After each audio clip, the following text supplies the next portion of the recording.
closest to get approval in our country. There is also Zydus Cadilah's contender, which would be the third one, Dr. Seth, that you are watching out for? So there's a nasal vaccine which we hope for, and the Pfizer perhaps will start doing its trials in the country soon, so that we could actually have that in a horizon in perhaps 6 months' time. Clearly, diabetes, hypertension, heart disease are actually indications for you to go for the vaccination.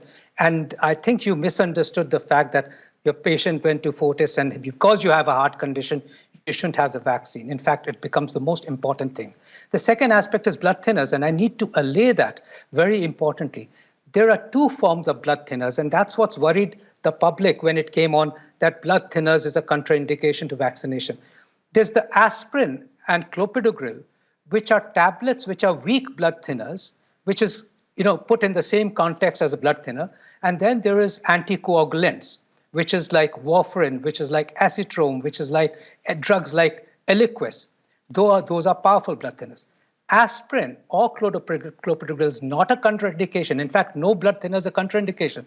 If you're on aspirin, and I was on aspirin and I took the vaccine, no problem, a bit of bruising. So you don't have to stop aspirin or clopidogrel for vaccination, and you can take the vaccination.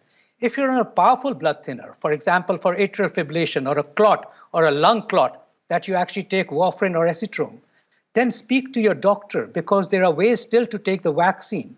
You just have to be a bit careful, maybe stop the medicine a day or two before, take the vaccine, just press on the pressure point for a longer period of time, and you're fine. So nothing is a contraindication. Aspirin is not a contraindication, requires no stoppage of drug.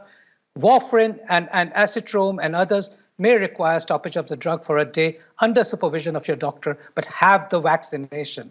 Vaccination is a life savior, not for yourself, but for the whole country and for others as well. The one contraindication which people should keep to mind is a previous vaccine allergy or anaphylaxis. And that is the reason why we actually have that 30-minute period. It's not for little feeling dizzy or sort of nausea or something. One, and that's rare, but that's a 1 in a 10,000 or 1 in a 50,000 is an anaphylaxis reaction which leads to shock. And people who've had previous anaphylaxis need to consult the doctor. We need to be cautious about it.